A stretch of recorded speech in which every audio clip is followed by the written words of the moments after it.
അനുഗ്രഹമേറിയ ഈ നല്ല നിമിഷത്തെ ഓർത്ത് ഞാൻ എൻ്റെ ദൈവത്തെ ആഴമായി സ്തുതിക്കുന്നു. വലിയ പ്രതീക്ഷയോടെ, തികഞ്ഞ പ്രത്യാശയോടെ, ദൈവാശ്രയബോധത്തോടെ ഞാൻ എൻ്റെ ദൈവത്തിൻ്റെ സന്നിധിയിലായിരിക്കുമ്പോൾ കൂടി വന്ന നിങ്ങൾക്കെല്ലാവർക്കും കർത്താവ് പുതിയ ഒരു അനുഭവം നൽകട്ടെ എന്ന് ഞാൻ ആശംസിക്കുന്നു. ഞാൻ വിശ്വസിക്കുന്നു ഇന്ന് ദൈവം വൻ കാര്യങ്ങൾ തൻ്റെ ബലത്താൽ നമ്മുടെ മധ്യത്തിൽ ചെയ്യും. വിശ്വസിക്കുന്നവർ കരങ്ങൾ ഉയർത്തി ഹല്ലേലൂയ പറഞ്ഞാട്ടെ. ഹല്ലേലൂയ. ദൈവം നിങ്ങളെല്ലാവരെയും അനുഗ്രഹിക്കും. നിങ്ങളിൽ പലരും നമ്മുടെ ഈ മെസ്സേജ് പലർക്കും അയച്ചു കൊടുക്കുന്നുണ്ട്. ഒത്തിരി പേർക്ക് നിങ്ങൾ ഷെയർ ചെയ്യുന്നുണ്ടെന്നറിയാം. എന്നാൽ കേൾക്കുന്നവരിൽ ആരെങ്കിലും അത് ചെയ്യുന്നില്ല എന്നുണ്ടെങ്കിൽ നിങ്ങൾ ഇന്ന് മുതൽ ചെയ്തു തുടങ്ങുക. ഈ സന്ദേശം നിങ്ങൾക്ക് പരിചയമുള്ളവർക്കെല്ലാം നിങ്ങൾ അയച്ചു കൊടുത്തിട്ട് കാണാൻ പറയുക. ദൈവത്തിൻ്റെ സ്നേഹത്തെക്കുറിച്ച് പ്രസ്താവിക്കുന്ന നമ്മുടെ ഈ സന്ദേശം അവരുടെ ജീവിതത്തിൽ ഒത്തിരി മാറ്റങ്ങൾ വരുത്തും എന്ന് നാം അറിഞ്ഞുകൊള്ളണം. നിങ്ങളുടെ ഒരു ഷെയറിങ് ഒരു ജീവനെ രക്ഷിക്കാനുള്ള സാധ്യതയുണ്ട്. നിങ്ങളുടെ ഒരു സന്ദേശം, എത്രയോ പേര് അയച്ചു തന്ന മെസ്സേജ് എൻ്റെ ജീവിതത്തിൽ ട്രാൻസ്ഫോർമേഷൻ വരുത്തിയിട്ടുണ്ടെന്നുള്ളത് അറിയാമോ? ഒത്തിരി മെസ്സേജുകൾ എൻ്റെ ജീവിതത്തെ ട്രാൻസ്ഫോം ചെയ്തു. അതുപോലെ നിങ്ങളുടെ ഷെയറിങ്സ് ചിലപ്പോൾ ഒരു വ്യക്തിയെ മരണത്തിൽ നിന്ന് ജീവനിലേക്ക് നയിക്കാനുള്ള സാധ്യതയുണ്ട്. തകർന്ന അവസ്ഥയിൽ നിന്ന് പണിയപ്പെടുന്ന അവസ്ഥയിലേക്ക് നയിക്കാൻ സാധ്യതയുണ്ട്. അവിശ്വാസത്തിൽ നിന്ന് വിശ്വാസത്തിലേക്ക് കൊണ്ടുവരാനുള്ള സാധ്യതയുണ്ട്. അതുകൊണ്ട് നിങ്ങളത് പ്രയോജനപ്പെടുത്തുക. നിങ്ങൾക്ക് ആ ദൈവിക കൃപ, ആ ദൈവാനുഗ്രഹം നിങ്ങളുടെ ഷെയറിങ്ങിലൂടെ പ്രാപിക്കാൻ നിങ്ങളെല്ലാവരും തയ്യാറെടുക്കുക എന്നും കൂടെ ഞാൻ നിങ്ങളെല്ലാവരെയും ഓർമ്മിപ്പിക്കുകയാണ്. കർത്താവ് നമ്മളെ സഹായിക്കട്ടെ. ഇന്നത്തെ ചിന്തയ്ക്ക് ആധാരമായി സങ്കീർത്തനങ്ങളുടെ പുസ്തകം 59-ാമത്തെ സങ്കീർത്തന പുസ്തകം 59-ാം സങ്കീർത്തനം 16-ാമത്തെ അനുഗ്രഹിക്കപ്പെട്ട തിരുവചനം. സങ്കീർത്തന പുസ്തകം 59, 16-ാമത്തെ തിരുവചനം. ഞാനോ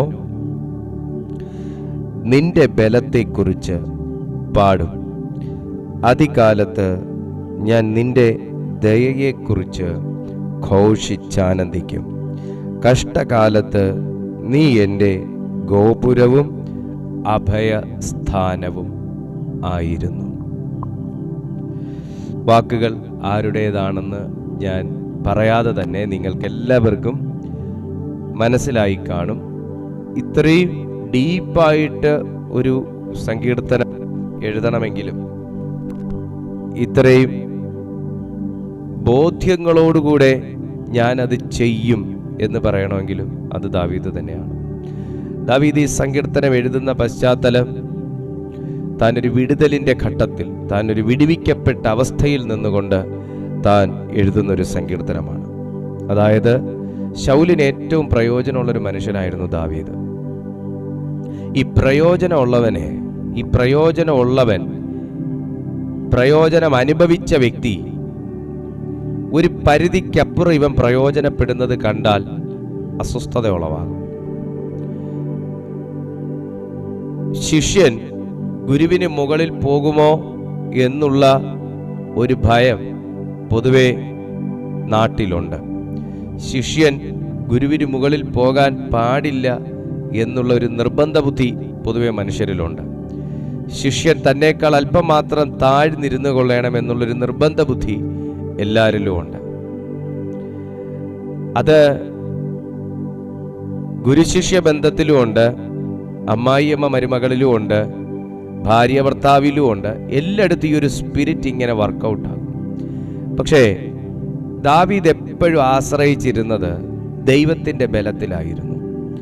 ദാവീദ് ഒരു അഭിഷിക്തനായിരുന്നു. ദാവീദ് ഒരു ദൈവത്തിൻ്റെ വംശത്തിലുള്ളൊരു വ്യക്തിയാണ്. ദാവീദിൻ്റെ വംശാവലിയിലാണ് യേശുക്രിസ്തു ഭൂജാതനാകുന്നത്. എന്നാൽ താൻ ആ ദൈവത്തിൻ്റെ കാറ്റഗറിക്കകത്തുള്ള വംശാവലിയിലുള്ള ഒരു വ്യക്തിയായിരുന്നു. ഈ ദൈവത്തിനുള്ളവൻ്റെ പ്രത്യേകത എന്താണെന്നറിയാവോ? ദൈവത്തിനുള്ളവന് നേരെ ശൗലുമാർ എഴുന്നേൽക്കും, തർക്കമൊന്നുമില്ല. പക്ഷേ ദൈവത്തിനുള്ളവൻ എപ്പോഴും ദൈവത്തിൻ്റെ ഗോപുരത്തിനകത്ത് സംരക്ഷിക്കപ്പെടുന്നവനായിരിക്കും. ദൈവത്തിനുള്ളവന് കഷ്ടകാലം ഉണ്ടെന്നുള്ളത് ദാവീദ് തന്നെ ഇവിടെ പറഞ്ഞു വെക്കുന്നുണ്ട്. പ്രാർത്ഥിക്കുന്നവർക്ക് കഷ്ടതയില്ലെന്ന് പറഞ്ഞാൽ തെറ്റിപ്പോയി. ദൈവമുള്ളവന് കഷ്ടകാലം ഇല്ലെന്ന് പറഞ്ഞാൽ തെറ്റിപ്പോയി. ദൈവമുള്ളവന് പോരാട്ടമില്ല, പരീക്ഷണം ഇല്ലെന്ന് പറഞ്ഞാൽ തെറ്റിപ്പോയി. കാരണം ദൈവത്തിനുള്ളവൻ പറയുന്നു, കഷ്ടകാലത്ത് നീ എൻ്റെ ഗോപുരമായിരുന്നു. കഷ്ടകാലം ഉണ്ടെങ്കിൽ ആ കഷ്ടകാല സമയത്ത് നിനക്ക് സംരക്ഷണം അനുഭവിക്കാനുള്ള ഒരു ഗോപുരവും സ്വർഗം ഒരുക്കിയിട്ട് തന്നെയാണ് ആമേൻ നിന്നെ ദൈവം വിളിച്ചിരിക്കുന്നത്. ഇവിടെ വചനം പറയുന്നത് ഇങ്ങനെയാണ്: ദാവീദിനെ കൊല്ലേണ്ടതിന് ശൗൽ അയച്ച ആളുകൾ ദാവീദ് പാർത്ത വീട് വളഞ്ഞപ്പോൾ ദാവീദ് ചമച്ചതാണ് ഈ സങ്കീർത്തനം എന്നാണ്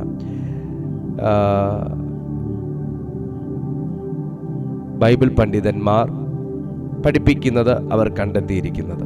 എന്നാൽ ദാവീദിനെ കൊല്ലാൻ പല പ്രാവശ്യം ശൗൽ ആളെ അയച്ചപ്പോഴും ശൗൽ കുന്തം കൊണ്ട് കുത്തിയപ്പോഴും ഒക്കെയും തന്നെ ദാവീദിൻ്റെ ലൈഫിനെ തീർത്ത് കളയാനോ, ദാവീദിൻ്റെ സൗന്ദര്യത്തെ തകർത്ത് കളയാനോ, ദാവീദിന് ദൈവത്തിലുള്ള ആശ്രയം നഷ്ടപ്പെടുത്തി കളയാനോ, ദാവീദിൻ്റെ കിന്നരവായനം നിർത്തിക്കളയാനോ ഒന്നും സാധിച്ചില്ല എന്ന് മാത്രമല്ല, തന്നെ സംരക്ഷിക്കാൻ അദൃശ്യ മണ്ഡലത്തിൽ സ്വർഗീയ ദൂതന്മാർ സജ്ജമായി നിന്നു എന്നുള്ളതാണ് ഏറ്റവും ശ്രദ്ധേയമായ കാര്യം.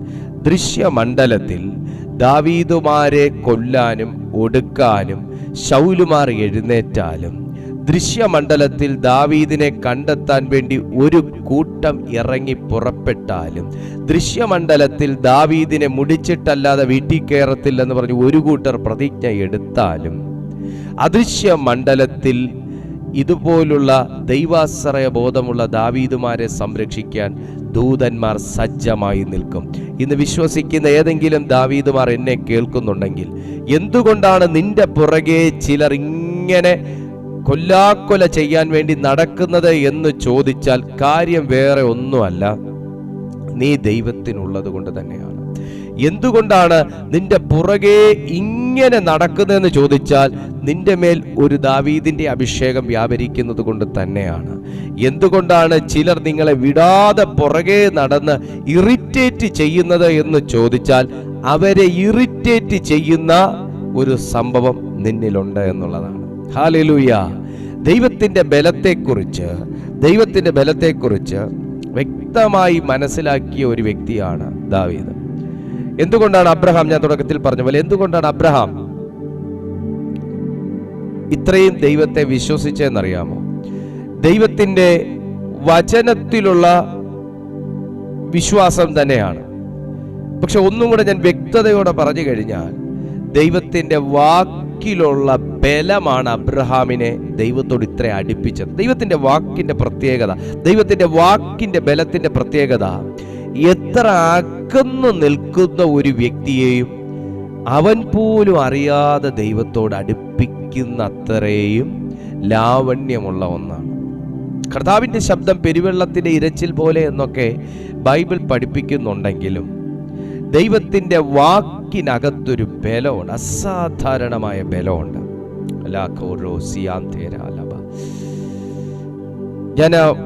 ഞാനൊരു പ്രത്യേക പ്രൊഫറ്റിക്കൽ മോഡിലാണ് ഇരിക്കുന്നത്. ദൈവത്തിന്റെ വാക്കിന്റെ ബലത്തെക്കുറിച്ച് മനസ്സിലാക്കണമെങ്കിൽ ഈ നശ്വരമായ ഭൂമിയിൽ തന്നെ നോക്കിയാൽ മതി. ദൈവത്തിന്റെ കൈ വരുന്നതിന് മുൻപേ, ദൈവത്തിന്റെ കാൽ വരുന്നതിന് മുൻപേ ദൈവത്തിന്റെ വാക്കാണ് ഭൂമിയിൽ വന്നത്. ദൈവത്തിന്റെ വാക്ക് വന്ന് ചുറ്റിത്തിരിഞ്ഞ് നടന്നു എന്നല്ല, ദൈവത്തിന്റെ വാക്ക് വന്ന് ബലത്തോടെ ചില കാര്യങ്ങൾ ഈ ഭൂമിയിൽ ക്രിയേറ്റ് ചെയ്തു. ഓ മൈറ്റി ജീസസ്. ദൈവത്തിന്റെ വാക്കിന്റെ ബലം, വാക്കിന്റെ ശബ്ദം ഈ ഭൂമിയിൽ ചെലുത്തിയ ഒരു ബലമാണ്. ബലത്തോടെ മണ്ണ് തുളച്ച വൃക്ഷങ്ങൾ ഭൂമിയിൽ വരാനും, ബലത്തോടെ ക്രിയേഷൻസ് ഉണ്ടാകാനും, ബലത്തോടെ പാറകൾ പൊടിയാനും, ബലത്തോടെ പർവ്വതങ്ങൾ ഉരുവാകാനും, ബലത്തോടെ ഭൂമി രൂപമുള്ള ഒന്നായി തീരാനും, ബലത്തോടെ നിൽക്കുന്ന ചില കാര്യങ്ങൾ ഈ ഭൂമിയിൽ ഉളവാകാനുമുള്ള കാരണം അവന്റെ വാക്കിനകത്ത് നിറഞ്ഞിരുന്നൊരു ബലമായിരുന്നു. ഇന്നാരും നിങ്ങളെ പ്രാർത്ഥിച്ച് വിടുവിക്കാൻ ബലപ്പെട്ടില്ലെങ്കിലും, ആരും നിങ്ങളെ പ്രാർത്ഥിച്ചു പുറത്തെടുക്കാൻ താല്പര്യം കാണിച്ചില്ലെങ്കിലും, ആരും നിങ്ങളെ ബലത്തോടെ രക്ഷ ചെയ്തെടുക്കാൻ മനസ്സ് കാണിച്ചില്ലെങ്കിലും, ഞാൻ ആത്മാവിൽ പ്രവചിക്കുകയാണ് പ്രിയപ്പെട്ട കുടുംബമേ, ദൈവത്തിന്റെ വാക്കിന്റെ ബലം ഇന്ന് നിന്റെ ഭവനത്തിനകത്തേക്ക് വരാൻ പോകുന്നു. ദൈവത്തിന്റെ വാക്കിന്റെ ശക്തി ഇന്ന് നിന്നെ സ്വാധീനിക്കാൻ പോകുന്നു. ദൈവത്തിന്റെ വാക്കിന്റെ അധികാരം ഇന്ന് നിന്റെ ജീവിതത്തിനകത്ത് വ്യാപരിക്കാൻ പോകുന്നു. വിട്ടുകൊടുക്കാൻ മനസ്സുള്ളവൻ, സ്വീകരിക്കാൻ മനസ്സുള്ളവൻ, വിശ്വസിക്കുന്നവൻ, ഈ ദൂതന് ആമേൻ പറയാൻ തന്നെ ഒരു ദൈവിക ബലം നിന്റെ മേൽ വേണം.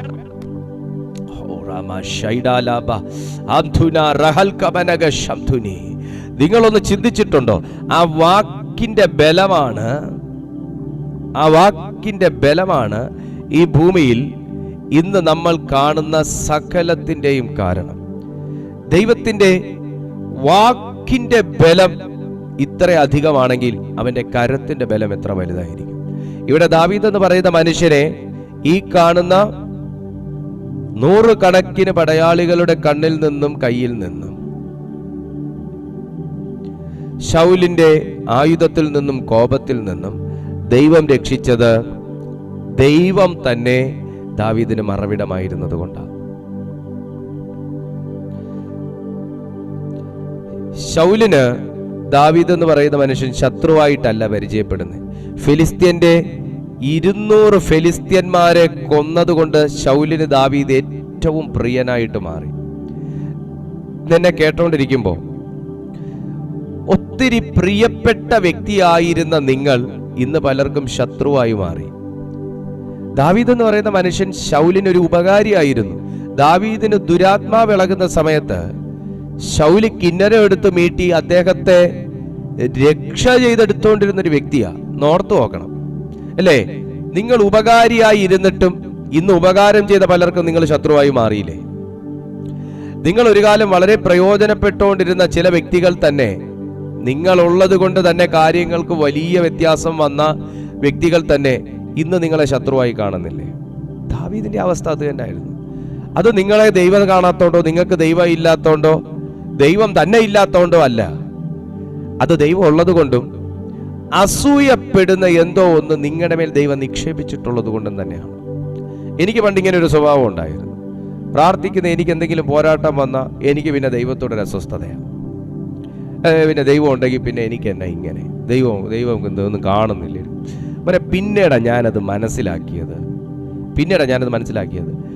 കുഞ്ഞെ, നീ ഇനി ഒന്നുമില്ലാത്തവനെ പോലെ ജീവിച്ചാലും കുഞ്ഞെ, നിന്നോട് അസൂയപ്പെടാൻ ആൾക്കാർ കാണും. കാര്യം എന്നാന്നറിയാമോ? അസൂയപ്പെടത്തക്ക നിലയിലുള്ള എന്തോ നിന്റെ മേൽ ദൈവം നിക്ഷേപിച്ചിട്ടുണ്ട്. അത് മറ്റുള്ളവർ അസൂയപ്പെടാൻ വേണ്ടിയിട്ടൊന്നും നിക്ഷേപിച്ചതല്ല. പക്ഷേ അവരെ നിയന്ത്രിക്കുന്ന സാധനം അവരിൽ ആ ഒരു വികാരം ഉളവാക്കുന്നു. അവർക്കില്ലാത്ത ഒന്ന് നിനക്കുണ്ടാകുമ്പോൾ, അവർക്കില്ലാത്ത ചിലത് നിന്നിലുണ്ടെന്നറിയുമ്പോൾ അവർക്കുണ്ടാകുന്ന, അവരുടെ ഉള്ളിലിരിക്കുന്ന സാധനം കുത്തി ഇളക്കി വിടുന്ന ഒരു വികാരമാണ് അസൂയ. സ്തോത്രം.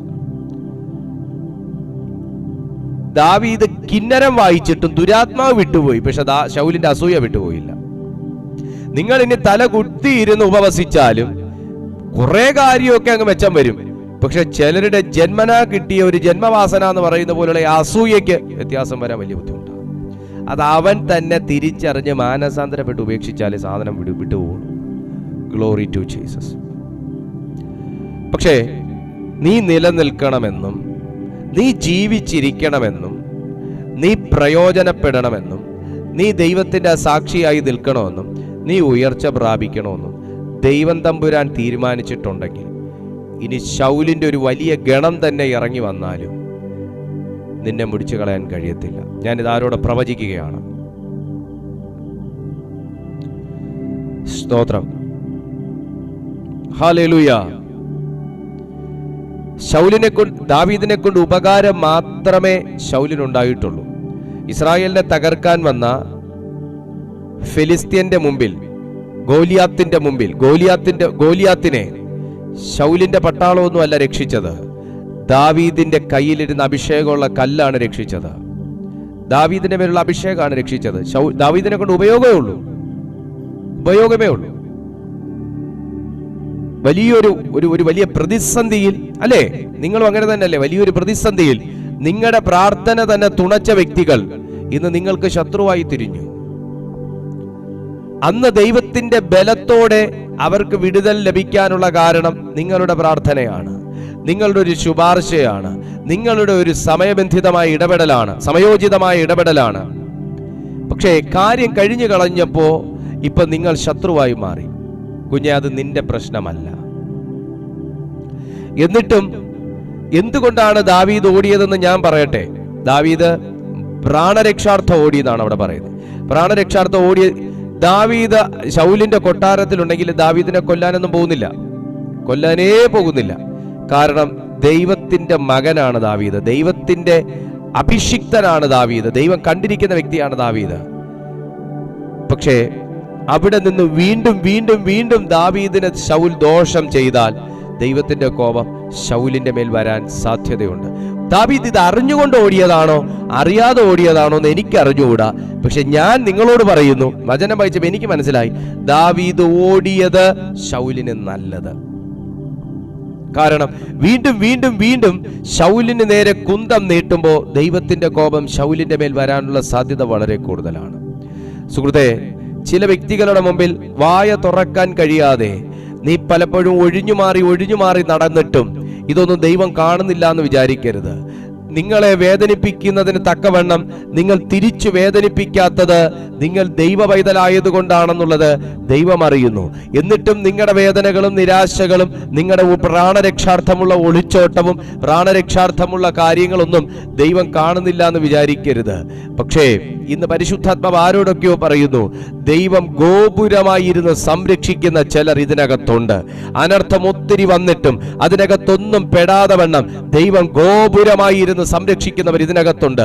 ദൈവത്തിന്റെ ബലമുള്ള സംരക്ഷണത്തിന്റെ കീഴിൽ ഇന്ന് പാർക്കുന്നവർ ഇതിനകത്തുണ്ട്. ഒരു മനുഷ്യ തുണയുമില്ലെങ്കിലും ദൈവത്തുണയിൽ ജീവിക്കുന്ന ചില വ്യക്തികൾ ഇന്ന് ഈ സന്ദേശം കേൾക്കുന്നുണ്ട്. ദൈവം ബലമായിരിക്കുന്ന ചിലർ ഇതിനകത്തുണ്ട്. ദാവീദും പാടുന്നത് അങ്ങനെയാണ്, ദൈവം എന്റെ ബലമായിരുന്നു.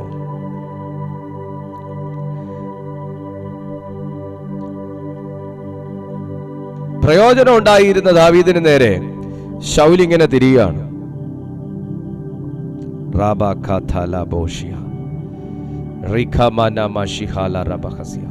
പ്രയോജനമുള്ളവന് നേരെ തിരിയാൻ ചിലരുണ്ട്. പ്രയോജനമുള്ളവന് നേരെ തിരിയാൻ ചിലരുണ്ട്. പ്രയോജനമുള്ളവന് നേരെ തിരിയാൻ ചിലരുണ്ട്. അധികാരം ഉണ്ടായിരുന്ന ശൗലിനെ കൊണ്ട് നടക്കാത്തത് അഭിഷേകം ഉണ്ടായിരുന്ന ദാവീദിനെ കൊണ്ട് നടന്നു. അധികാരമുണ്ടായിരുന്ന ശൗലിനെ കൊണ്ട് നടക്കാത്തത് അഭിഷേകം ഉണ്ടായിരുന്ന ദാവീദിനെ കൊണ്ട് നടന്നു. രാജവസ്ത്രം ഇട്ടിരുന്ന് അരുളിയ ശൗലിനെ കൊണ്ട് നടക്കാത്തത് ആട്ടുരോമം ധരിച്ച ദാവീദിനെ കൊണ്ട് നടന്നു. എനിക്കറിയത്തില്ല, എന്നൊരു വേറൊരു ലെവലിലാണ് കേട്ടോ. എന്നെ കർത്താവ് ഇന്ന് വേറൊരു ലെവലിൽ ഇവിടെ നിയോഗിച്ചിരുത്തിയേക്കുന്നത് നന്നായിട്ട് എനിക്ക് മനസ്സിലാവുന്നുണ്ട്. നിന്റെ കയ്യിൽ ഒരായുധവും കാണത്തില്ല. ആയുധമെടുത്ത് മറുപടി പറയാൻ കഴിയാത്ത ഒരു സാഹചര്യവുമായിരിക്കും. ആയുധം എടുക്കേണ്ട ഒരു കേസിലും ആയിരിക്കത്തില്ല നിങ്ങൾ നിൽക്കുന്നത്. പക്ഷേ ആയുധം എടുക്കേണ്ടാത്തടുത്തും ആയുധം ഇല്ലെങ്കിലും ഉപകരണങ്ങളൊന്നും ഇല്ലെങ്കിലും സാധ്യതകളൊന്നും ഇല്ലെങ്കിലും അഭിഷേകമുള്ളവന് അഭിഷേകം എടുക്കാം. അഭിഷേകമുള്ളവന് അഭിഷേകം യൂസ് ചെയ്യാം. ആയുധം ഫലിക്കാത്തടുത്ത് അഭിഷേകം ഫലിക്കും. ദൈവം ഒരു വ്യക്തിയെ അനോയിന്റ് ചെയ്യുന്നത് ദൈവത്തിന്റെ തന്നെ തെരഞ്ഞെടുപ്പോടെയും ശക്തിയോടെയും അധികാരത്തോടും കൂടെയാണ്. അഭിഷേകമുള്ളവന് ശക്തിയുണ്ട്, അധികാരമുണ്ട്. ആയുധം ഫലിക്കാത്തടുത്തും അഭിഷേകം ഫലിക്കും. ആയുധം സംസാരിക്കാൻ കഴിയാത്തടുത്ത് അഭിഷേകം സംസാരിക്കും. ആയുധം എത്താത്തടുത്ത് അഭിഷേകം എത്തും. ശബ്ദം എത്താത്തടുത്ത് അഭിഷേകം എത്തും. സ്തോത്രം.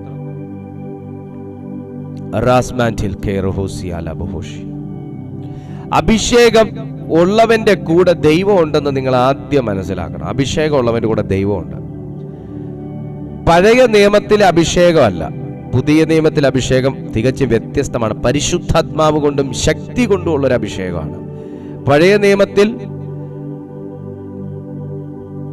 അഭിഷേകത്തിന്റെ എണ്ണ പ്രത്യേകമായ മൂറും ലവംഗവും എല്ലാം കൂടെ ചേർത്ത് തയ്യാറാക്കി ഒഴിക്കുന്ന അഭിഷേകമാണെങ്കിൽ, പുതിയ നിയമത്തിൽ അത് വിശ്വാസത്താൽ ദൈവം പകരുന്ന അഭിഷേകമാണ്.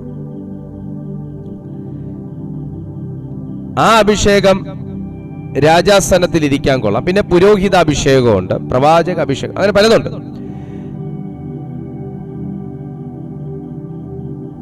ഇവിടെ ദാവീദിന്റെ മേൽ വീണേക്കുന്നത് വ്യത്യസ്തമാണ്. ശൗലിന്റെ മേൽ കിടക്കുന്നതിനേക്കാൾ വ്യത്യസ്തമായ ഒന്നുള്ളത് കൊണ്ടാണ് ഞാൻ പറയട്ടെ, ഈ കിന്നരം എടുത്ത് ശൗല് മീട്ടിയ ഒരിക്കലും ഭൂതം ഇളകില്ല. പക്ഷേ ഇത് അഭിഷേകമുള്ള ദാവീദ് എടുത്ത് വായിക്കാൻ തുടങ്ങിക്കഴിഞ്ഞാൽ ദുരാത്മാക്കൾക്ക് ഇരിക്കാൻ പറ്റത്തുമില്ല. ഞാൻ ഈ പറയുന്നത് നിങ്ങൾക്ക് മനസ്സിലാവുന്നുണ്ടോ? ഞാൻ വളരെ സാവധാനതയിലാണ് പറഞ്ഞു പോകുന്നത്. ഈ എല്ലാവർക്കും ഈ സംഭവം ഈ ഒരു സ്റ്റൈൽ രസിക്കത്തുമില്ല. ചിലർക്ക് ഇങ്ങനെ കത്തിച്ച് പറഞ്ഞാലേ കാര്യം നടക്കുള്ളൂ. പക്ഷെ ഇതിന്ന് വേണ്ടവർക്ക് മാത്രം വേണ്ടി സംസാരിക്കുന്നതാണ്. ഇതെല്ലാവർക്കും വേണ്ടി വരത്തില്ല ഈ മെസ്സേജ്, പക്ഷെ ഇത് വേണ്ടവർക്ക് വേണ്ടി മാത്രം. Listen me. ഞാൻ പറയാനിരുന്ന രീതിയിലല്ല കേട്ടോ ഇന്ന് പരിശുദ്ധാത്മാവ് സംസാരിക്കുന്നേ. അപ്പൊ ഇത് വേണ്ടവർക്കുള്ളതാണേ. സ്തോത്രം. കേട്ടെ, ദാവീദ് വായിക്കുന്നത്, ഇത് ശ്രദ്ധിച്ച് കേൾക്കണേ. ദാവീദ് വായിക്കുന്ന ഈ സാധനം എടുത്ത്, കൊള്ളാലോ സാധനം, ഞാനൊന്ന് വായിച്ചു നോക്കട്ടെ എന്ന് പറഞ്ഞ് ശൗലെടുത്ത് വായിക്കാൻ തുടങ്ങിക്കഴിഞ്ഞാൽ അവിടെ ഒന്നും അനങ്ങത്തില്ല. ശബ്ദം കേൾക്കും എന്നതിനപ്പുറമായി ഒരു ഭൂതവും അവിടെ ഇളകാൻ പോകുന്നില്ല, ദുരാത്മാവ് ഇളകാൻ പോകുന്നില്ല. പക്ഷെ അതേ സാധനം വീണ്ടും ഇങ്ങ് തന്ന യജമാനനെ എന്ന് പറഞ്ഞ് ദാവീദ് വാങ്ങി വായിച്ചാൽ അവിടെ വീണ്ടും ഭൂതം ഇളകും, അവിടെ വീണ്ടും ഭൂതം ശമിക്കും, അവിടെ വീണ്ടും വിടുതൽ നടക്കും.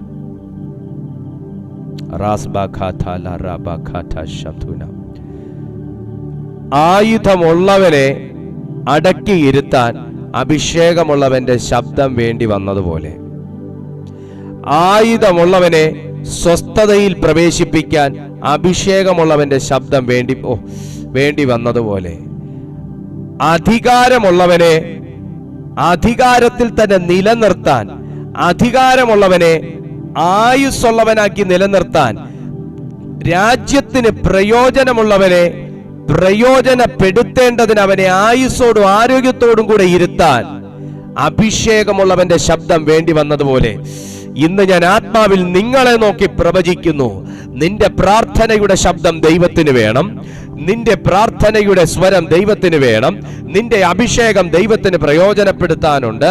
നിന്നെ ആർക്ക് വേണ്ടെങ്കിലും നിന്റെ അഭിഷേകമുള്ള ശബ്ദം, നിന്റെ അഭിഷേകമുള്ള ജീവിതം, നിന്റെ അഭിഷേകമുള്ള ചിട്ട ദൈവത്തിന് വേണം.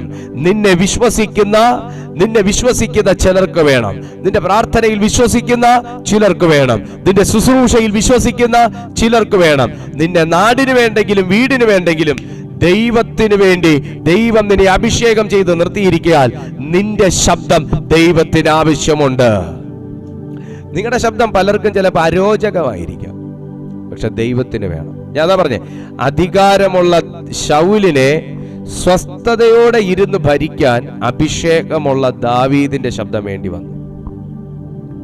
ഹല്ലേലൂയ. ദാവീദിന്റെ കയ്യിൽ എന്തോ ഉണ്ട്, കവണയും കല്ലും അല്ലാതെ. കല്ല് മാറിയ കവണ മാത്രം അരയിലുണ്ട്, അതിനപ്പുറം എന്തോ ആയുധമുണ്ട് ദാവീദിന്റെ കയ്യിൽ. ഞാൻ അതാ പറഞ്ഞേ, അഭിഷേകമുള്ളവനെ നോക്കുമ്പോൾ ഒന്നും കാണത്തില്ല കേട്ടോ, വലിയ സംഭവമൊന്നും ആയിരിക്കത്തില്ല. പക്ഷേ അവന്റെ അധികാരം കൊണ്ടും നടക്കാത്തത്, അവന്റെ ആയുധം കൊണ്ട് നടക്കാത്തത്, അവന്റെ ആയുധവാഹകരെ കൊണ്ട് നടക്കാത്തത് ദൈവത്തിന്റെ ബലം വഹിക്കുന്ന ഒരു അഭിഷേകമുള്ളവനെ കൊണ്ട് സാധിക്കും. അഭിഷേകമുള്ളവൻ ആയുധം കൊണ്ടല്ല പൊരുതുന്നത്, അവൻ ആത്മാവ് കൊണ്ടാണ് പൊരുതുന്നത്.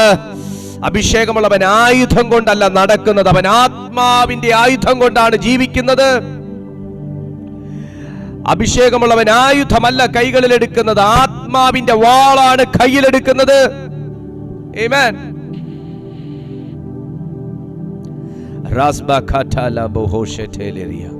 Jesus name, Jesus name. ഇന്ന് ഈ ദൂത് ആർക്കോ ആവശ്യമുണ്ട്, ഞാൻ വിചാരിച്ചിട്ടൊന്നും നടക്കുന്നില്ല, അവർക്ക് അതുണ്ട്, ഇവർക്ക് ഇതുണ്ട്, അവരങ്ങനെ ജീവിക്കുന്നു, ഇവരിങ്ങനെ ജീവിക്കുന്നു, അവരുടെ കുടുംബം അങ്ങനെയായി, ഇവരുടെ കുടുംബം ഇങ്ങനെയായി, അവർക്ക് അതുള്ളോണ്ടാ ഇതുള്ളോണ്ടാ, തെറ്റിപ്പോയി, നീ അഭിഷേകം ഉണ്ടെന്ന് പറയുന്നത് തന്നെ മോശമാണ് എന്നൊന്ന് ശ്രദ്ധിച്ച് കേട്ടെ.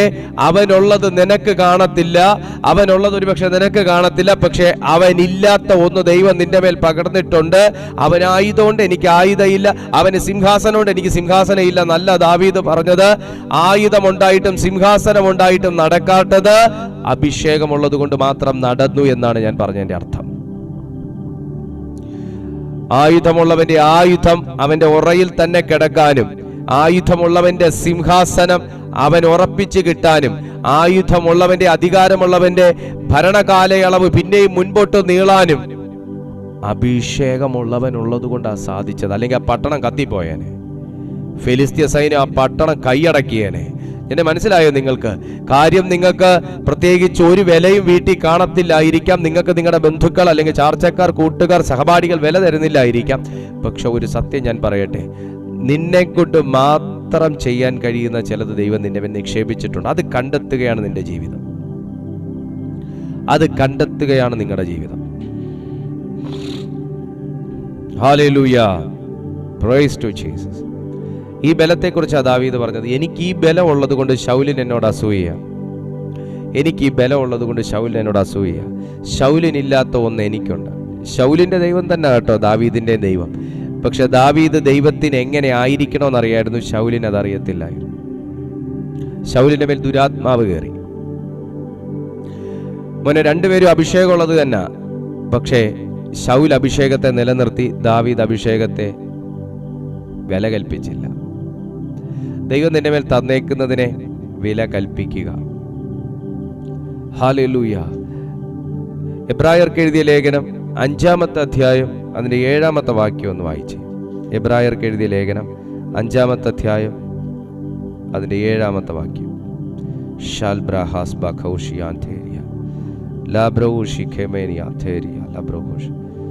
ക്രിസ്തു തൻ്റെ ഐഹിക ജീവകാലത്ത് തന്നെ മരണത്തിൽ നിന്ന് രക്ഷിക്കുവാൻ കഴിയുന്നവനോട് ഉറച്ച നിലവിളിയോടും കണ്ണുനീരോടും കൂടെ അപേക്ഷയും അഭയയാചനയും കഴിക്കുകയും ഭയഭക്തി നിമിത്തം ഉത്തരം ലഭിക്കുകയും ചെയ്തു. പ്രാർത്ഥനയ്ക്ക് ഉത്തരം ലഭിക്കുന്നില്ല എന്ന് പറയുന്ന, പ്രാർത്ഥിക്കുന്തോറും എനിക്ക് പോരാട്ടം വർദ്ധിക്കുകയാണ്, പ്രതിസന്ധി വർദ്ധിക്കുകയാണ്, പരീക്ഷണങ്ങളും പ്രശ്നങ്ങളും ഏറി വരികയാണ്, നിരാശ വർദ്ധിക്കുകയാണ് എന്ന് പറയുന്ന നിങ്ങൾ എന്നെ ഒന്ന് ശ്രദ്ധിക്കണം. ക്രിസ്തു തൻ്റെ ഐഹിക ജീവകാലത്ത്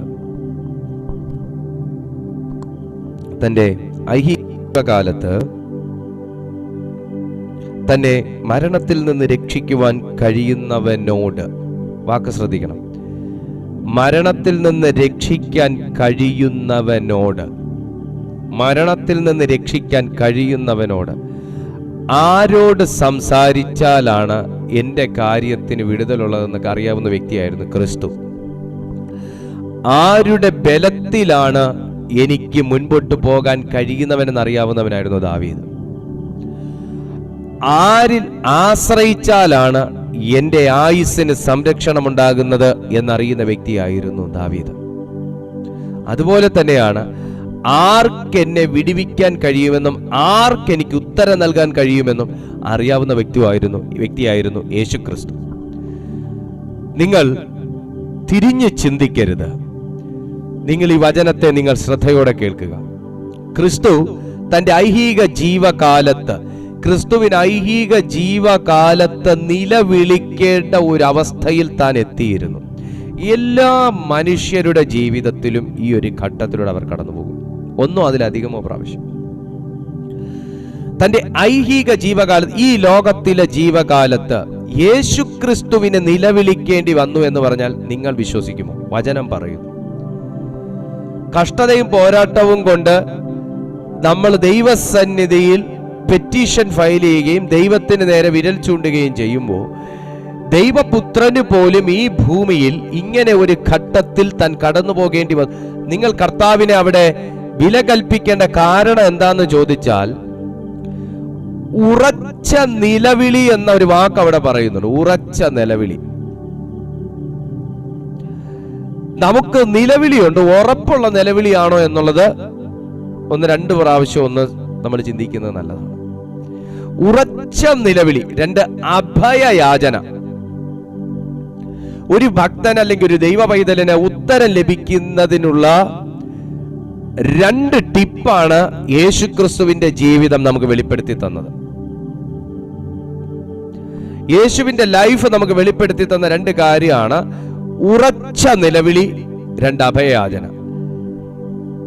യാചന നടക്കും, പക്ഷെ ഉറപ്പിന്റെ പിൻബലത്തിലുള്ള യാചന വല്ലപ്പോഴുമേ നടക്കും. കാരണം ഒരു വട്ടം പ്രാർത്ഥിച്ചു, 2 വട്ടം പ്രാർത്ഥിച്ചു, അല്ലെങ്കിൽ 3 വട്ടം നമ്മൾ അറ്റൻഡ് ചെയ്തിട്ട് പിന്നെ വീണ്ടും അതിന്റെ പുറകെ പ്രതിസന്ധികൾ നമ്മുടെ ജീവിതത്തിൽ വരുമ്പോൾ നമ്മുടെ കെട്ടുറപ്പിന്, നമ്മുടെ വിശ്വാസത്തിന്റെ ഉറപ്പിന് കോട്ടം തട്ടും. പക്ഷെ യാചന പിന്നെയും മുമ്പോട്ട് പോയിക്കൊണ്ടിരിക്കും. പക്ഷെ ദൈവം സ്വീകരിക്കുന്നത് ഉറപ്പുള്ള യാചനയാണ്. ദാവീദ് ഒരു വശത്തുനിന്ന് ഓടി, അവിടെയും അവർ കണ്ടുപിടിക്കുമെന്ന് പറഞ്ഞപ്പോൾ അവിടുന്ന് ഓടി, പിന്നെ അവിടുന്ന് ഓടി പലയിടത്തേക്ക് ചെല്ലാൻ ദാവീദിനെ പ്രേരിപ്പിച്ചു. അവസാനം അതുല്ലാം ഗുഹ വരെ ദാവീദ് എത്തി. ദാവീദിന് ചിന്തിച്ചൂടെ, ഞാൻ കഷ്ടപ്പെട്ട് ഒരിടത്ത് നിൽക്കും, അവിടെയും കണ്ടുപിടിക്കും, കർത്താവിന് എന്നെ മറയ്ക്കാൻ പാടില്ലേ. പക്ഷെ അതൊന്നും ഇല്ലാതെ ഒരു ഉറപ്പോടെ ദാവീദ് ഓടിയത് കൊണ്ട് ഇന്ന് നമ്മൾ ഇങ്ങനെ വായിച്ചത്. നമ്മള് 59-ാമത്തെ സങ്കീർത്തനം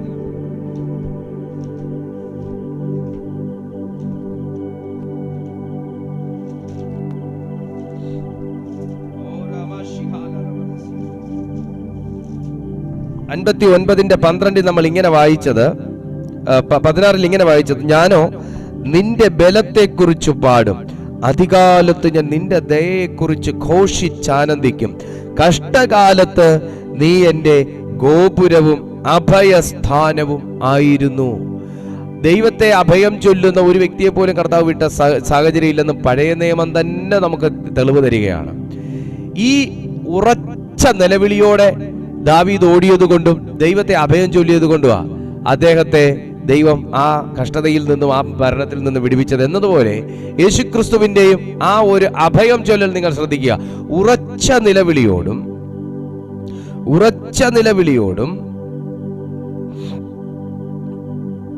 ആമേൻ. 5:7 എബ്രായർക്ക് എഴുതിയ ലേഖനം 5:7. ഉറച്ച നിലവിളി. ക്രിസ്തു തന്റെ ഐഹിക ജീവകാലത്ത് തന്നെ മരണത്തിൽ നിന്ന് രക്ഷിക്കുവാൻ കഴിയുന്നവനോട് ഉറച്ച നിലവിളിയോടും കണ്ണുനീരോടും കൂടെ അപേക്ഷയും അഭയയാചനയും കഴിക്കുകയും ഭയഭക്തി നിമിത്തം ഉത്തരം ലഭിക്കുകയും ചെയ്തു. ഞാൻ ഇന്ന് നിങ്ങൾക്ക് ഈ വചനം ഏൽപ്പിക്കുകയാണ്. ഉത്തരം ലഭിച്ച പ്രാർത്ഥനകൾ ജീവിക്കുന്ന മണ്ണാണിത്. ഉത്തരം ലഭിച്ച പ്രാർത്ഥനകൾ ജീവിക്കുന്ന മണ്ണാണിത്. ഉത്തരം വാങ്ങിയ മഹാന്മാർ ജീവിച്ചിരുന്ന മണ്ണാണിത്. ഉത്തരം വാങ്ങിയ ക്രിസ്തു ജീവിച്ചിരുന്ന മണ്ണാണിത്. പ്രാർത്ഥിച്ചുത്തരം നേടിയ, അഭയയാചനയോടും കണ്ണുനീരോടും കൂടെ ഇരുന്നവന് ഉത്തരം ലഭിക്കുമെന്ന് തെളിവ് പറയുന്ന വചനമാണിത്. ദൈവത്തിൽ തന്നെ നോക്കുന്നവന് ഉത്തരമുണ്ട് എന്ന് പഠിപ്പിക്കുന്ന വചനമാണിത്. ഇന്ന് വിശ്വസിക്കുന്നെങ്കിൽ ഈ ഐഹിക ജീവകാലത്ത് നീ ദൈവത്തോട് ചോദിച്ച ചില ചോദ്യങ്ങൾക്ക് ഉത്തരം ലഭിക്കാൻ പോകുകയാണ്. ഈ ഐഹിക ജീവകാലത്ത് നീ ദൈവത്തിന്റെ മുമ്പിൽ വെച്ചിരിക്കുന്ന ചില പ്രാർത്ഥനകൾക്ക് ഈ വർഷം തീരും മുമ്പേ നിനക്ക് ഉത്തരം ലഭിക്കാൻ പോകുകയാണ്. ദൈവസന്നിധിയിൽ അഭയം ചൊല്ലിയിരിക്കുന്ന നിന്റെ ജീവിതത്തിൽ ആമേൻ നിൽക്കുന്ന ചില ഇരുട്ടിന്റെ ശക്തികൾ മാറാൻ പോകുകയാണ്. നിന്നെ പിന്തുടരുന്ന ചില ശൗലിന്റെയും അവന്റെ അനുയായികളുടെയും പോർ ഇന്ന് രാത്രി യേശുവിന്റെ നാമത്തിൽ അഴിയാൻ പോവുകയാണ്.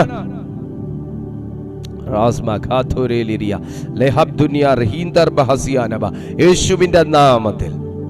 കാര്യം എന്താണെന്നറിയാവോ? കർത്താവിന്റെ മേലും അതുപോലൊരു അഭിഷേകം. ഈ അഭിഷേകത്തിന്റെ പ്രത്യേകത ഉത്തരങ്ങളെ വിളിച്ചു വരുത്തുന്ന നിലയിൽ പ്രാർത്ഥിക്കും. ഹല്ലേലൂയ. ദാവീദിന്റെ പാട്ടിൽ ഭയങ്കരമായ ദൈവസാന്നിധ്യം അനുഭവിച്ചിരുന്നു. അതെന്താ? അഭിഷേകമുള്ളതുകൊണ്ട്. യേശുവിന്റെ പ്രാർത്ഥനയിൽ ഏലിയാവും മോശയും വരെ ഇറങ്ങി വരുമായിരുന്നു. കാര്യം എന്താ? അഭിഷേകമുള്ളതുകൊണ്ടാണ്. പൗലോസ്ലീഹായുടെ പ്രാർത്ഥനയിൽ സ്വർലോകം വരെ കയറി പോകുമായിരുന്നു. കാര്യം എന്താ? അഭിഷേകമുള്ളതുകൊണ്ട്. എല്ലാവർക്കും അഭിഷേകമില്ല, എല്ലാവർക്കും അഭിഷേകമുണ്ട്. പക്ഷെ എല്ലാവരും സ്വർഗത്തിൽ കയറുന്നുണ്ടോ? ഇല്ല. എല്ലാവരുടെ മുമ്പിൽ ദൂതൻ ഇറങ്ങുന്നുണ്ടോ? ഇല്ല. എല്ലാവരുടെ അടുത്ത് മോശ ഏലിയാവും വരുന്നുണ്ടോ? ഇല്ല. പക്ഷേ ഇതൊക്കെ അഭിഷിക്തന്മാരുടെ മുമ്പിൽ നടന്നിരുന്നു. എന്നാൽ നമുക്ക് പ്രസംഗിച്ചു എന്നോ പാടിയെന്നോ പറയാനില്ലാത്ത വ്യക്തിയാണ് കൊർന്നല്യോസ്. കൊർന്നല്യോസിന്റെ റൂമിലും ദൂതൻ ഇറങ്ങി. കാര്യം എന്താ? അഭിഷേകമുള്ളതുകൊണ്ട്. ഹല്ലേലൂയ.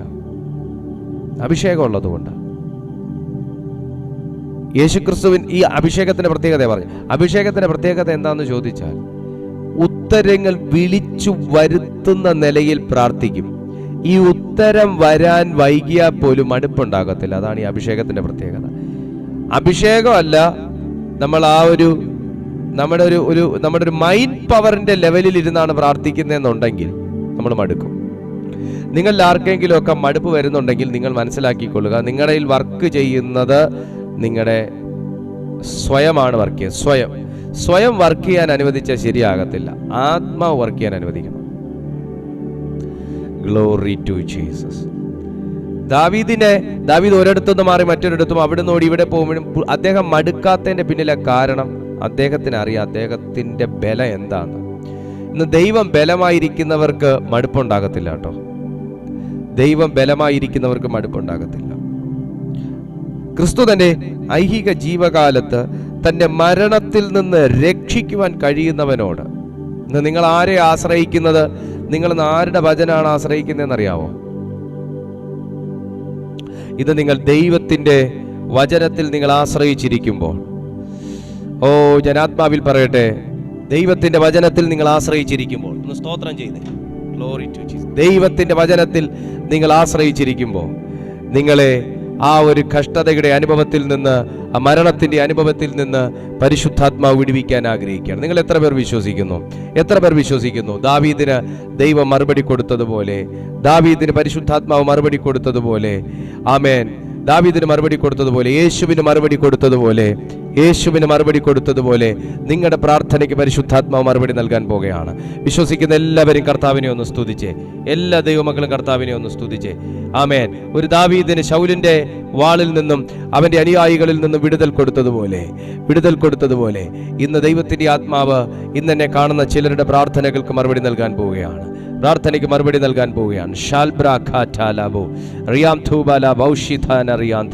എല്ലാവരും ഒന്ന് പ്രാർത്ഥിച്ചേ. ഇന്ന് നിന്റെ ഭവനത്തിനകത്ത് വിടുതലുണ്ടാകട്ടെ. നിന്റെ ജീവിതത്തിനകത്ത് വിടുതലുണ്ടാകട്ടെ.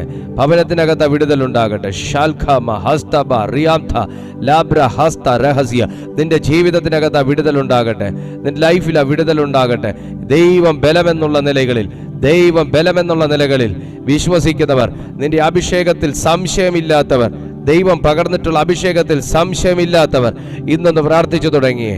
യേശുവിന്റെ നാമത്തിൽ ക്രിസ്തു തന്റെ ഐഹിക ജീവകാലത്ത് തന്നെ മരണത്തിൽ നിന്ന് രക്ഷിപ്പാൻ കഴിയുന്നവനോട് ഉറച്ച നിലവിളിയോടും കണ്ണുനീരോടും അഭയയാചനയോടും കൂടെ പ്രാർത്ഥിച്ചു. തന്റെ ഭയഭക്തി നിമിത്തം ഉത്തരം ലഭിക്കുകയും ചെയ്തു എന്ന് തിരുവെഴുത്തിൽ പറയുമ്പോൾ ഇന്ന് നിനക്ക് ഉത്തരം ലഭിക്കുന്ന ഒരു ദിവസമായിരിക്കും. ദൈവത്തിന്റെ ബലം ഈ ഭൂമിയിൽ ഇല്ലാതിരുന്ന പലതും ക്രിയേറ്റ് ചെയ്തത് അവന്റെ വാക്കിന്റെ ശക്തിയായിരുന്നു എന്നതുപോലെ ദൈവത്തിന്റെ ഒരു കൽപ്പനയുടെ ബലം നിന്റെ ജീവിതത്തിലേക്ക് ഇന്ന് നീ സ്വീകരിക്കുക.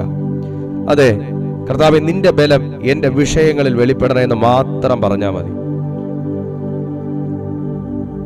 ദൈവത്തിന്റെ ബലം എന്റെ വിഷയങ്ങളിൽ, എന്റെ പ്രാർത്ഥനകളിൽ, എന്റെ ജീവിതത്തിൽ വെളിപ്പെടണമേ. അങ്ങനെ മാത്രം പറഞ്ഞാൽ മതി.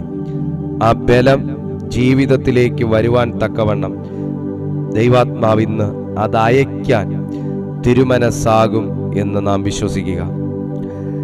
എൻ്റെ ജീവിതത്തിൽ പ്രാർത്ഥനയുടെ മറുപടി കൊണ്ടുവരുന്നത് ദൈവത്തിൻ്റെ ബലമാണ്.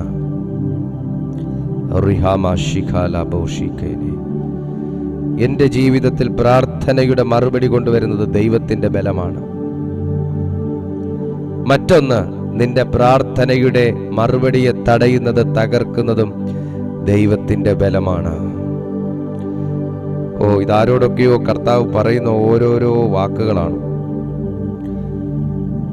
നിന്റെ പ്രാർത്ഥനയുടെ മറുപടിയെ തടയുന്നതിനെ തകർക്കുന്നതും ദൈവത്തിന്റെ ബലമാണ്. നിന്റെ പ്രാർത്ഥനയുടെ മറുപടിയെ തടയുന്നത്, തകർക്കുന്നതും ദൈവത്തിന്റെ ബലമാണ്. ഞാനിത് പറയുമ്പോൾ ചിലരുടെ പ്രാർത്ഥനകളുടെ മറുപടികളെ തടയുന്നത് തകർത്തു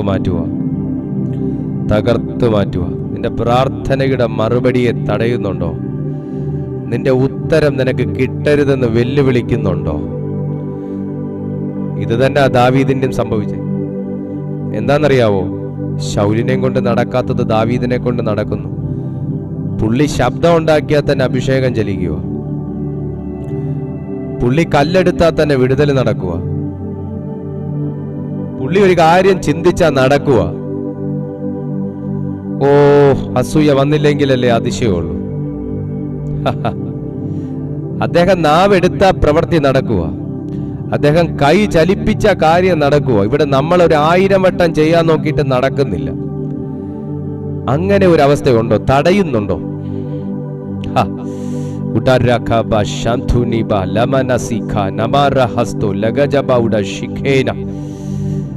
ഇത് പ്രാർത്ഥനയുടെ മറുപടികൾ തടയുന്ന സകല ഇരുട്ടിന്റെ സ്വാധീനങ്ങളും യേശുവിന്റെ നാമത്തിൽ തകരട്ടെ. മറുപടികളെ തടയുന്ന ദുർശക്തികൾ തകരട്ടെ, തകരട്ടെ, തകരട്ടെ.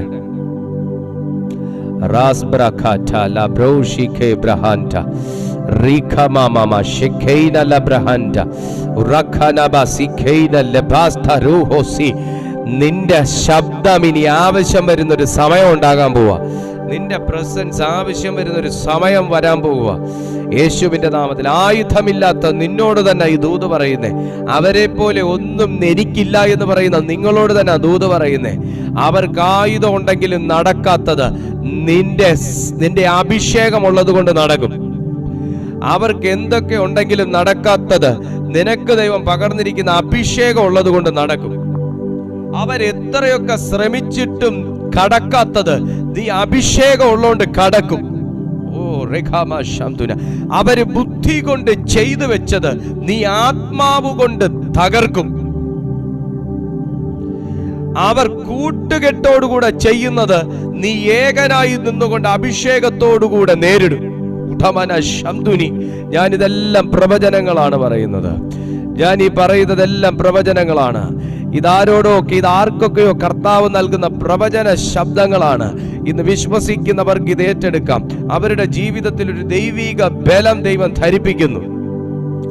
എനിക്കിനി പ്രാർത്ഥിക്കാനുള്ള ബലമില്ല എന്ന് പറയുമ്പോൾ, എനിക്കിനി ഇതൊന്നും കാണാനും നേരിടാനുമുള്ള ബലമില്ലെന്ന് പറയുമ്പോൾ, ഇനി എനിക്ക് ഉപവസിക്കാൻ പോലുമുള്ള ആരോഗ്യവും ബലവും ഇല്ല കർത്താവേ എന്ന് പറയുമ്പോൾ, പരിശുദ്ധാത്മാവ് ചിലരോട് പറയുന്നു, ദൈവത്തിന്റെ ബലം നിന്നെ ധരിപ്പിക്കാൻ, ദൈവത്തിന്റെ ബലം നിന്നെ ധരിപ്പിക്കാൻ ഉറച്ച നിലവിളിയും അഭയയാചനയും മാത്രം നിനക്ക് മതി.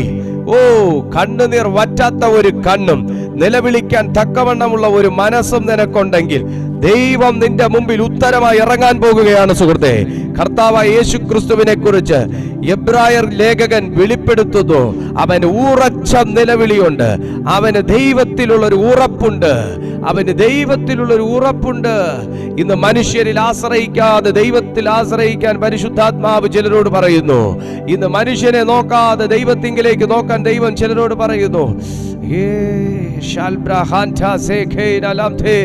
നീ വിശ്വസിക്കുന്ന കാര്യങ്ങളിൽ ചിലത് നടക്കാൻ പോവുകയാണ്. നീ പ്രതീക്ഷിക്കുന്ന കാര്യങ്ങളിൽ ദൈവം അത് ചെയ്യാൻ പോകുവാണ്. ഹല്ലേലൂയ.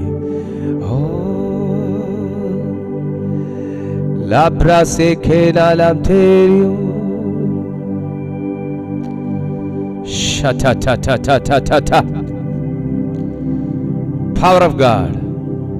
ബലം ബലം ബലം ബലം ബലം ദൈവത്തിൻ ബലം, ദൈവത്തിൻ ബലം, ദൈവത്തിൻ ബലം, ദൈവത്തിൻ ബലം, ദൈവത്തിൻ ബലം പ്രാപിക്കാം.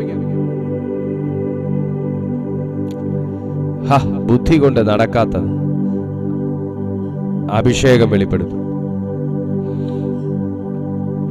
മരുന്നിന് കഴിയാത്തത് പ്രാർത്ഥനയ്ക്ക് കഴിയും.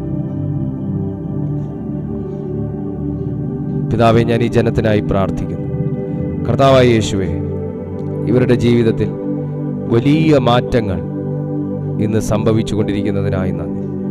ദൈവത്തിൻ്റെ ബലം ഇവരെ ധരിപ്പിച്ചിരിക്കാൻ സ്തോത്രം. കർത്താവ് ഇവരെ സഹായിക്കുന്നതിനായി സ്തോത്രം. ഞാൻ ഇവരെ അങ്ങയുടെ നാമത്തിൽ ബ്ലസ് ചെയ്യുന്നു. ഇന്ന് ഞങ്ങൾ കേട്ടതുപോലെ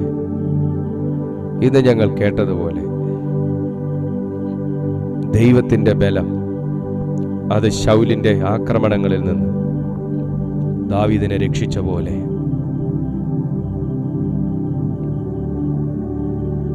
ഞങ്ങളെ കർത്താവിൻ്റെ ബലം രക്ഷിച്ചെടുക്കണമേ എന്ന് പ്രാർത്ഥിക്കുന്നു. തിരുക്കരങ്ങളിലേക്ക് ഈ ജനത്തെ ഞാൻ ഏൽപ്പിക്കുന്നു പിതാവേ. അവിടുന്ന് വരെ അനുഗ്രഹിക്കണമേ. ദൈവിക സമാധാനം കൊണ്ട് നിറയ്ക്കണമേ. കർത്താവ് ഇവരോട് കൂടിയിരിക്കണമേ. ഒരു വലിയ വിളസി ഈ ജനം അനുഭവിക്കട്ടെ, യേശുവിൻ നാമത്തിൽ തന്നെ. ആമേൻ. ദൈവം വലിയ കാര്യങ്ങൾ ചെയ്തിട്ടുണ്ട്. നിങ്ങളുടെ പ്രാർത്ഥനകൾ ഞങ്ങളെ ഈ നമ്പറിൽ നിങ്ങൾ വാട്സാപ്പിൽ അറിയിക്കുക. ഞങ്ങൾ തീർച്ചയായിട്ടും നിങ്ങൾക്കായി പ്രാർത്ഥിക്കാം. ഒപ്പം നിങ്ങൾക്ക് എല്ലാവർക്കും അറിയാവുന്നതുപോലെ ഞങ്ങളുടെ പ്രെയർ ഹാളിൻ്റെ പണിക്ക് വേണ്ടി ഞങ്ങൾ ഒരുങ്ങുന്നു. നിങ്ങൾ ഞങ്ങളുടെ ഈ പ്രെയർ ഹാളിൻ്റെ പണിക്ക് വേണ്ടി പ്രാർത്ഥിക്കുകയും അതുപോലെ സഹകരിക്കാൻ കഴിയുന്നവർ സഹകരിക്കുകയും കൂടെ ചെയ്യണമെന്ന് ഞാൻ ഓർമ്മിപ്പിക്കുന്നു. എല്ലാ ദിവസവും രാവിലെയും വൈകുന്നേരവും നമുക്ക് ദൈവവചന സന്ദേശം ഈ ചാനലിലുണ്ട്. അതുകൊണ്ട് സബ്സ്ക്രൈബ് ചെയ്തിട്ടില്ലാത്തവർ ഞങ്ങളുടെ ഈ ചാനൽ സബ്സ്ക്രൈബ് ചെയ്യുകയും കൂടെ ചെയ്യുക. കർത്താവ് നിങ്ങളെ അനുഗ്രഹിക്കട്ടെ. നമുക്ക് അടുത്തൊരു ദിവസം വീണ്ടും കാണാം. അതുവരെ കർത്താവിൻ്റെ കൃപയിൽ പരിശുദ്ധാത്മാവ് നമ്മെ സൂക്ഷിക്കട്ടെ.